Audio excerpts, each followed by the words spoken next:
Hello friends, good morning. এখন বাজে সকাল ঠিক 7:30 আর আজ হলো শনিবার। আমি আমার ব্লগটা এখান থেকে শুরু করছি, দেখতে থাকো।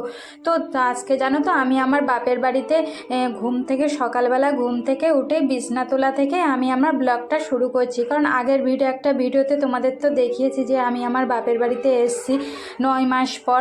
তো দেখো বাপের বাড়িতে এসে সবাই উঠে পড়েছে, আমার বোনের ছেলে, বাবা, মা, তোমাদের দাদা, আমি আর মেয়ে এখনই উঠলাম ঘুম থেকে।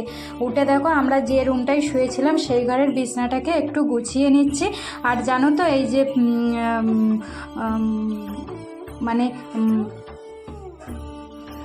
এই দেখো এই মশারিটা এত বড় ছিল না, ওই জন্য আমার মা বলল দে আমি গুছিয়ে দিচ্ছি। ওই জন্য দেখো আমার মা গুছিয়ে দিচ্ছে। তারপরে দেখো বিছানা তুলে আমি দাঁত ব্রাশ করতে এসেছি। মেয়েরও দাঁত ব্রাশ হয়ে গেছে, তোমাদের দাদা আর আমি খালি দাঁত ব্রাশ করতে বাকি ছিলাম।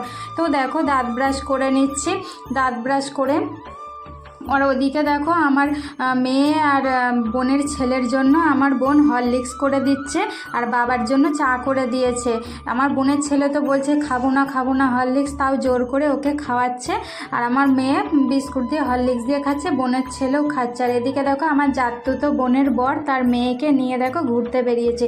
সকালবেলা হলেই না ওর ঘুরতে বেরোতে হবে, নাহলে খুব কান্না করে। আর এইদিকে দেখো আমার বোন, মা সবাই সবজি কাটতে ব্যস্ত সকালে দুপুরবেলা রান্নার জন্য। তো তারপরে দেখো আর এদিকে আমার বোনের ছেলে আর আমার মেয়ে দেখো ফোনের মধ্যে ঢুকে পড়েছে, ফোন নিয়েই বসে গেছে। আর তোমাদের দাদা দেখো স্নান করে সকালের ব্রেকফাস্ট করে এখানে একটা কাজে ছিল, সেই কাজে গেছে।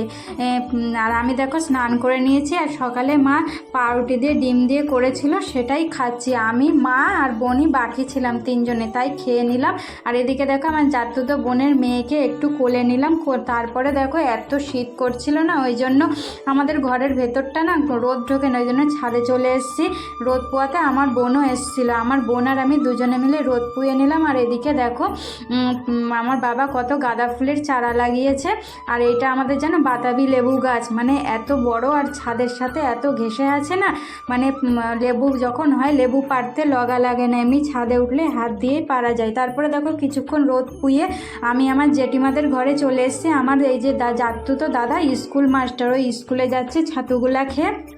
তারপরে দেখো আমার জাতুতো বোনের বর তার মেয়েকে দেখো ঘুম পাড়াচ্ছে দোল দিয়ে। তারপরে দেখো দুপুর 2টো মতন বাজে, আমাদের রান্না কমপ্লিট হয়ে গেছে। মা আজকে রান্না করেছে বেতো শাক করেছে, কালকের একটু গলদা চিংড়ি এনেছিল, সেই চিংড়ির ঠ্যাং আর মাথা ছিল ভাজা করেছে, রুই মাছের ঝোল করেছে আলু দিয়ে ফুলকপি দিয়ে, আর আলু ভাজা করেছে, আর মটন করেছে, আর চুনো মাছ দিয়ে টমেটো দিয়ে করেছে। আর ওদিকে দেখো আমার মা রান্না করে পুজো দিতে বসে গেছে। আর আমার বোনের ছেলেকে খাওয়াচ্ছে। তার মধ্যে আমার মা বললো একটু শশা কাটতে, মাংসের সঙ্গে শশা না হলে না ভালো লাগে না, ওই জন্য দেখো একটু শশা কেটে দিলাম। তারপরে আমার মেয়েকে আর আমার বাবাকে দেখো খেতে দিয়ে দিয়েছে। এর মধ্যে দেখো তোমাদের দাদা কাজ থেকে চলে এসছে, যাওয়ার আগে না আমার মেয়েকে আর বোনের ছেলেকে বলে গেছিলো যে ওদের জন্য খেলনা আনবো, ওই জন্য দেখো যেই এসছে পুরো হামলে পড়েছে। তারপরে দেখো তোমাদের দাদা একটু সর্ষের ফুলও নিয়ে এসছে রাত্রেবেলা পকোড়া খাবে বলে। আর এই দেখো খেলনা নিয়েই আমার বোনের ছেলে সঙ্গে সঙ্গে খুলে ফেলেছে।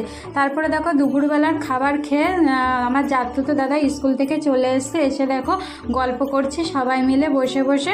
তারপরে সন্ধেবেলা দেখো আমার জাতুতো বোনের বর সিঙ্গারা আর কেক এনেছিল, সেটাই আমাদের ঘরে দিয়ে গেছে, তাই এটাই দিয়ে সন্ধেবেলা টিফিন করছি। তো আমার ব্লগটা এই পর্যন্ত, যদি ভালো লেগে থাকে লাইক কমেন্ট শেয়ার করবে। টাটা।